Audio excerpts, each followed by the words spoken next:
Before we start with the lecture, we're going to play a video that probably many of you or most of you have already watched on YouTube, but I think it sets the tone for the talk, and maybe might be one another person who hasn't seen it yet, so here it is.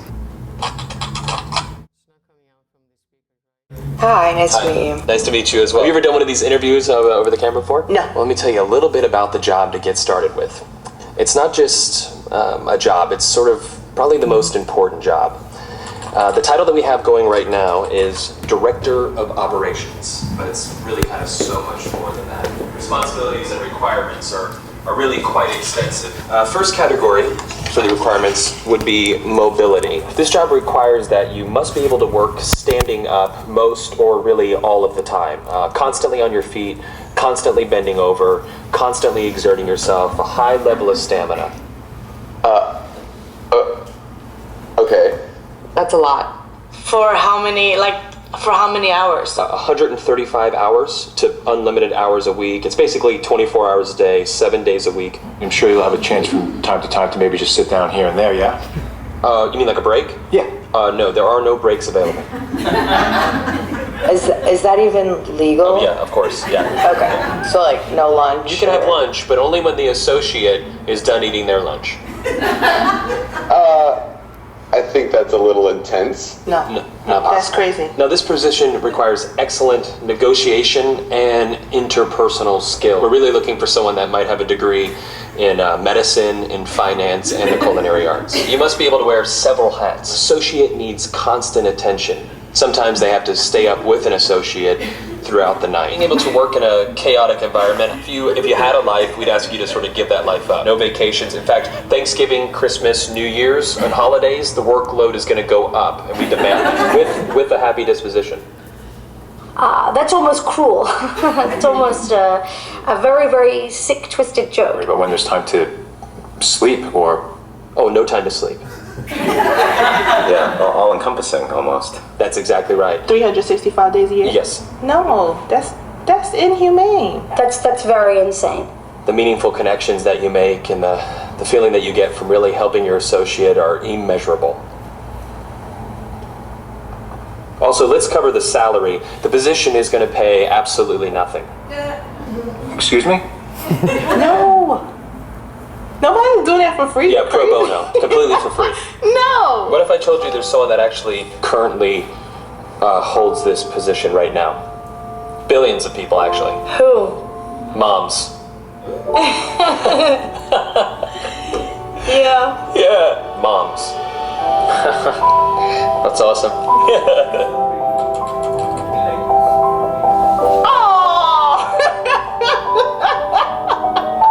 And they meet every requirement, don't they? Oh my God. Moms are the best. Yeah, there's no pay. They're 24 hours. They're always there. Now I'm thinking about my mom. Yeah, and what are you thinking about her? I'm thinking about all those nights and everything. Thank you so much for everything you do. I know it doesn't seem like I appreciate all of it, but I definitely do. So, Mom, I want to say thank you for everything that you've done. I love you very much. You've been there through thick and thin. My mom is just awesome. She's awesome.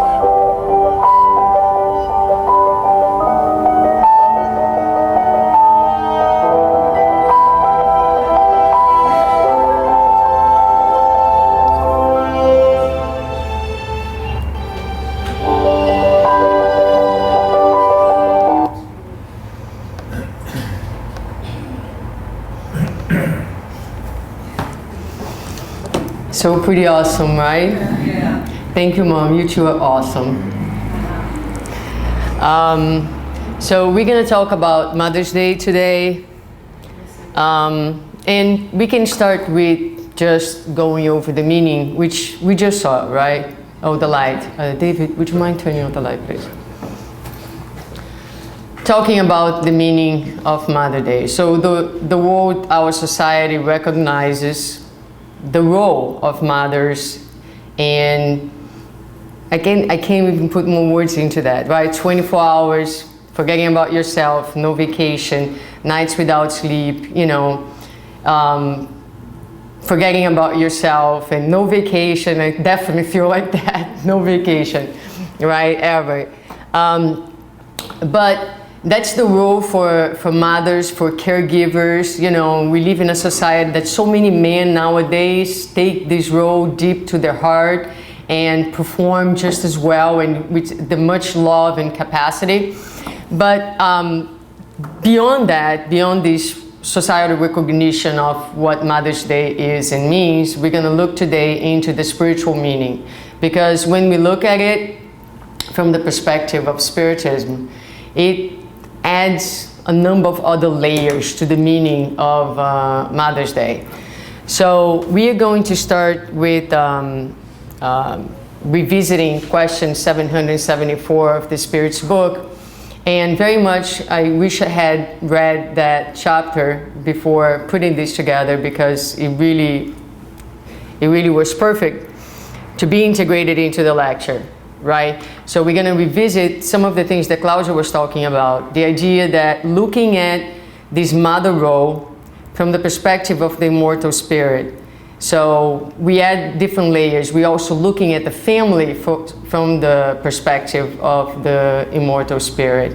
And what's the purpose of being together in a family? What's the purpose not only of a mother, but of a father, but of a husband, but of, you know, the children? Why are we together? What's the purpose of this family constellation? So in question 774,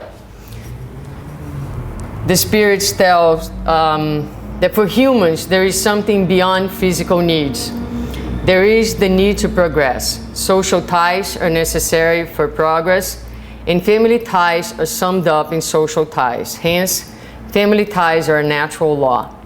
God has thus willed that humans learn to love one another as brothers and sisters. So it goes straight back to what Claudia was talking about. So, besides the fact that we have physical needs that need to be attended when we are first born and we have to help each other so we can survive, there is a much greater need, which is the need for progress. And as we study the Spirit's book, we learn that the main way in which we progress is through society. We are meant to live in society, to live with one another, because each person becomes a tool for my own enlightenment. I get to know myself by relating to you and to you and to you. So we are instruments of each other's enlightenment. So we come together in a society, and family is that very, very first society where we are born in order to progress. Therefore, as the spirits tell Kardec, family ties are a natural law, which we could think for a second is not the purpose of today, but really when I read it this morning, I thought to myself, wow, what are the consequences of undoing family ties, right? Because nowadays in our societies, those ties seem to break so easily sometimes. People move out, you know, people break commitments, kids leave, parents leave, you know, and the family comes apart a lot of times very easily. So I think it's important for us to understand that this is part of the divine law. Now we're going to understand a little further as we go through the talk. So what's the role of the family? So again, in question 775, Kardec asked the spirits precisely what I was telling you, what would be the result of society if family ties were relaxed? A magnification of selfishness. So sometimes without like any judgment, I say this without any judgment, and truly is, but I hear a lot of couples that say, well, we chose to live, we're together, but we live in separate houses, right? And we're doing this because this is really how the relationship works. It's just so much better, right? And so what's behind that is a lot of times an unwillingness to give up, to work on like, okay, I give up a little bit, you give up a little bit, and this negotiation, right? This ability to negotiate, and in negotiating, realizing that by giving up a little bit here and giving up a little bit there, at the very end, you realize that you have a lot more together than you would separate. Now, under the light of Spiritism, the other layer that we add to the understanding of family and parents and kids and all relationships is the role of reincarnation. So we understand a number of things under reincarnation. We understand the reasons why we come together under a family, right? So usually a family is going to be a number of spirits who have affinity and who come together to help one another to continue to progress.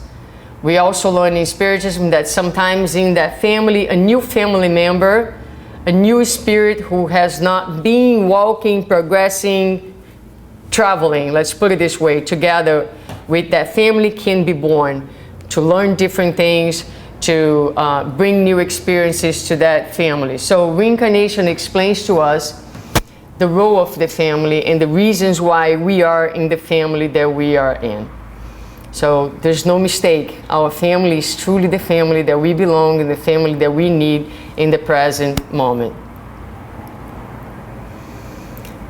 So I actually pick up this passage also from the Gospel speaking about reincarnation and the role of family, because in one of our study groups, I believe was the mediums group, I believe, we were talking about family ties and we were talking about reincarnation, and some of us were disclosing the difficulties that we have with this idea of reincarnation. That reincarnation really does not help too much with the feeling of like, okay, I'm gonna be together, you know, with my family, with my loved ones. The more traditional Catholic ideas don't help either, because in the Catholic belief system, you know, if, let's say, I am really good and I go to heaven, and let's say my brother or my sister or my cousin is not good enough and goes to hell or elsewhere, right? So, and if that's our, you know, destination, there's no other alternative. So that means that we're going to be apart forever. So Spiritism claims to bring a more consoling idea, because it tells us that we will reincarnate together over and over in different roles. But then we think, well, what if I don't reincarnate with my mom in the next lifetime? Then I'm going to be 60, 70, 80, whatever time that reincarnation is, apart from her. And so for some of us, this idea can be a little difficult. In the Gospel, there is actually a very, very nice text that speaks to that. It speaks to reincarnation, strengthening the family ties. So I just brought a little piece of it. It says, in the spirit world, spirits form groups of families, united by affection, sympathy, and similar inclinations. These spirits, happy at being together, seek out one another. Incarnation separates them only momentarily, because after their re-entry into the errant state, they meet again like friends who have returned from a journey. Frequently, they even follow one another into incarnation, wherein they are reunited in the same family or same circle, working together for the mutual advancement. So, reincarnation brings us this idea that, well, there are a couple ideas in here, but one of them is that, you know, once we establish that affinity, once we establish that connection, that makes us truly a family, because what makes a family is the bonds of love and affinity that we develop with one another. So a lot of times we have a blood family member who does not belong to our family, because does not belong yet to this realm of affinity and sympathy and love that we develop for one another. And there are many members outside of our blood family who we truly feel belong to our family through the love and through the affinity that we have developed with them. But the idea here is that the text in the Gospel makes you feel that a period of an incarnation is really a very short period. And that once affinity and love is established, we'll be constantly seeking out one another. We'll be constantly seeking to reunite with one another, share different experiences, because it is the law that we come together in different roles and continue to assist one another as we evolve in our evolution. So I thought that was a very warm idea and very warm the way the text presents in the gospel. So, but when we come into our blood family, right? So we can think of the family just as we think sometimes of the Spiritist Center, right? The family is a home, it's also a school, and it's also a hospital. A lot of times, much healing can be done. Whomever reads the works of Andrew Lewis sees many and many reincarnatory processes where people were enemies. There was lots of hate between two persons. And a lot of times when nothing else works, when everything fails, then the law of reincarnation will allow for those spirits to come together in the same family as brothers and sisters, as mother and child, so that healing can take place. So from that perspective, it is a hospital. It is a school, because we learn to love. No matter what position we are born in, no matter if we're talking about our husband, our wife, we're talking about our children, our parents, the goal is one, and Claudia talked about that, is to learn fraternal love. And from one life to another, we keep changing positions so that we learn to love one another as brothers and sisters. When we learn to love one another as brothers and sisters, this idea of jealousy, this idea of possession, this idea of my son, my husband, my mother, my family, we start to understand that we are temporarily in this setting, in this set of circumstances, with the ultimate goal to learn to see in one another a brother or a sister under God. If we really integrate this point of view into our lives and into our relationships, it becomes much easier to let people go. In their personal journey, sometimes it's a son who needs to go because it is his individual journey. Sometimes it's a daughter that moves to another country. Sometimes it's a couple where one feels that he needs to move forward. And we understand, as painful as it might be, that we are all immortal spirits, and those circumstances are temporary circumstances, again, to give us a chance to learn to love one another fraternally. So in Spiritism, we're going to learn, and I already mentioned, about the blood and the spiritual families. And I love this definition because it speaks to what a true family is from the gospel. True family ties are not, therefore, blood ties, but ties of sympathy and similarity of ideas that connect spirits before, during, and after their incarnation. So the spirits don't define the true family ties based on the 60 years that you spend, 67. Well, nowadays we live into 100, so let's put the century that we spend together incarnated in the physical body. Because like I said, you can incarnate and you can discarnate and not created an affinity, a bond of affection with the person that was inside your home. So spiritually speaking, family ties, ties of sympathy, similarity of ideas, this deeper connection from one soul to another. Under this concept, we can see how the idea of family expands a lot, right? It's no longer that family that we inherit, so to speak, but it is so many other ways in which we can constitute a family. And nowadays, we have a diversity of families in our world that reflect some of that. So I really like this picture that talks about the roots of a family tree begin with the love of two hearts. So any two people who decide to bring others close to their hearts and develop ties of love and affinity become then, under the spiritual perspective, a family. So here I brought a picture of, you know, some of the different families that we have nowadays. And I put this picture here. The first picture of this blonde American guy with his son. He's actually, the other ones I don't know who they are. But this is a friend of mine. His name is Matt and his son is Dylan. And he has a partner who is not in the picture. But the reason why I put this picture is actually posted on his Facebook page.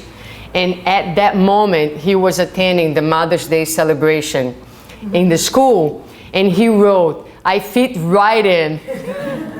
So it was like so sweet, you know. Because there he's a mother. He's a father. He's a loving parent. Right? He's the one who opened the door of his heart, of his home, and gave this child a safe place to be educated and to be raised with love. And so he goes, I can only imagine him in this Jewish school with all the mothers, and he's the mother for this little boy. He's a very, very dear friend of ours. Okay, so we talk a little bit about the family, the Spiritist view, including the blood and the spiritual family, also about the role of reincarnation, bringing us together for one reason or another. Let's look at the parents' mission right now.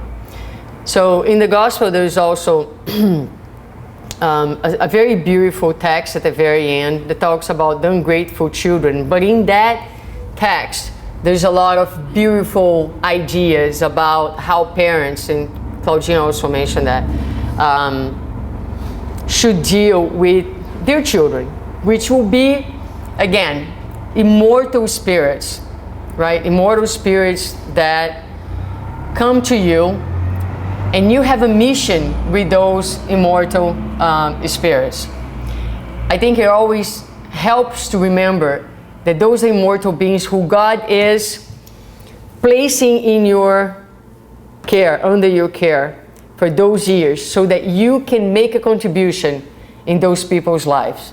Personally, I think that the experience of adopting a child gives me a very strong sense that that child does not belong to me, personally, right? So I'm just sharing my feeling. It is very clear to me, and perhaps if you carry that child for 9 months, it may feel a little different. But for me, the experience of adoption makes it clear that God allowed that child to come to me temporarily. So for this time frame, I have the opportunity to make a contribution in the spiritual progress of that child, of those childs that came to me. And so when the spirit comes to you, through adoption, through just natural birth, whatever, the question that you ask is, who is this child? Who is this spirit that comes to my home?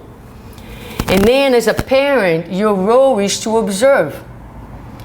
What are the tendencies that this spirit is showing? Because we can have 3, 4, 5 children. Each one of them are going to be unique, because they're immortal beings that have their own trajectory, their own journey. They bring with themselves, behind those very, very adorable faces, centuries and centuries of experiences. And each one of them are here for a specific purpose in this lifetime. They have specific areas that need to be addressed, that need to be worked on. So you as a parent, your first role is to identify those areas. So some kids are a little bit more, I never thought before I had my own kids that there were sad kids in the world. But there are some kids that already arrive with bringing like some sadness, right? I used to observe on the park this little girl who would never smile, ever. So who is that spirit? Why someone who is 3 years old can't smile? It was always like very puzzling to me to observe that child. And so as we deal with each one of our kids, as our first role, as I said, is to identify the spiritual needs of that child. And then we ask ourselves, what do we have to offer to the child? And I think I can maybe say this with some certainty, that anyone who is a parent maybe had thought at some point, am I good enough to be a parent, right? In the Spirit's book, in the Gospel actually, in this chapter, it says that, you know, whether you're rich, whether you're poor, whether you have psychological knowledge or not, or, you know, it doesn't matter. Everyone is fit to be a parent. Everyone. Because you're going to be the best parent that you can, and that child needs you. That child is within your home for a reason.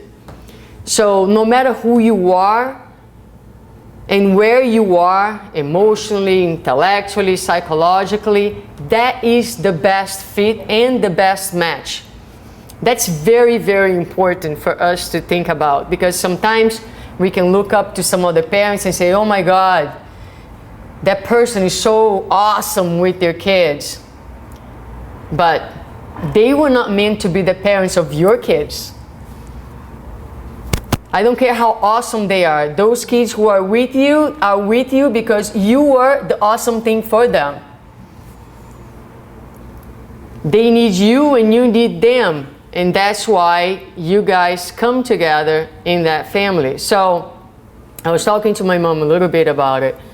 And she was even sharing with me an idea that she likes every time she thinks about parents' missions and this topic, which is a lot of times you may get a child who is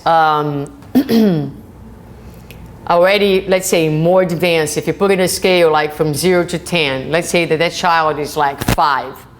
And then you get another child who is like 2, meaning less evolved, less conscious, right? Spiritually speaking. And then the one who is more evolved might live this lifetime on a 6. And the one who came to you on a 2 might live this lifetime on a 6 as well, right? So it's like, what is your contribution? How much are you giving and doing and helping that child to progress? And what if the child is an ungrateful child?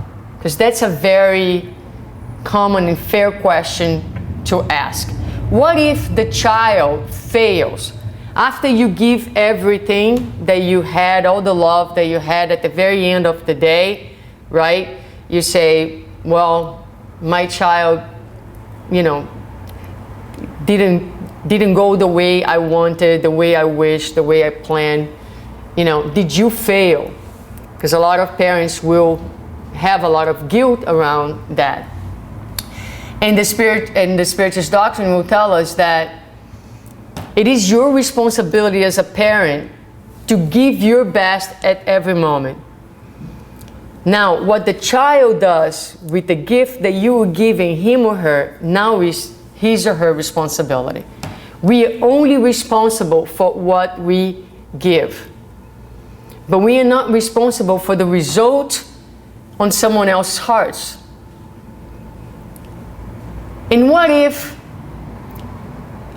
we didn't realize about the importance of all these roles, and we're just realizing right now, and we have that feeling that maybe if I could have gone back, I would have done so many different things, and I would have had fixed so many different things, I would act in different ways.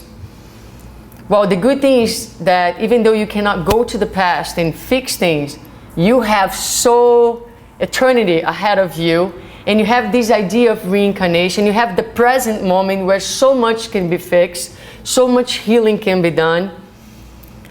And you are going to continue to be related to this spirit.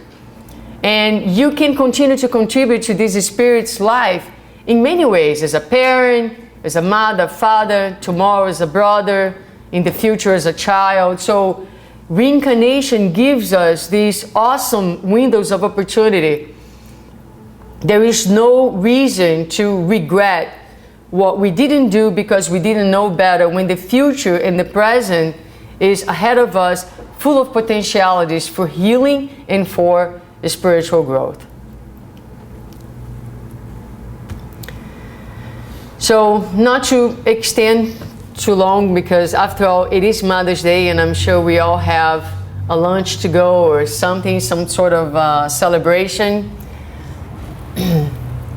Here's a message from the Gospel, chapter 14. Again, it's the chapter that talks a lot about the grateful child, but there's so many really good pieces in it. Where it says, "O Spiritists, you must understand humankind's grand role. You must understand that when you produce a body, the soul, how incarnate, it's kind of wrong. But the idea is that when you produce a body, the soul that incarnates, it came from the spiritual world in order to progress. Know your duties and put all your love in leading that soul to God. This is the mission that has been entrusted to you, and for which you will receive recompense if you faithfully fulfill it. The care and education you give it will help in its self-improvement and future well-being. Remember that God will ask from every mother and father, what did you do for the children whom I entrusted into your care?" So it goes back to what I was saying before. Understanding that parenthood is a mission. We are giving a mission, the mission of making a contribution on another spirit's progress. Now, you created the body if you gave birth to the child, but the spirit does not belong to you. It's a mortal spirit that was created by God.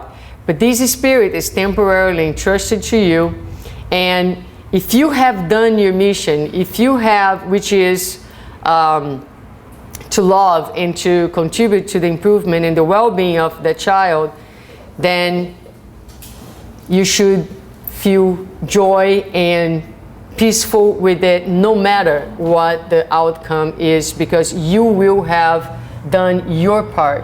You will have done your contribution in helping a spirit to progress. So here it is.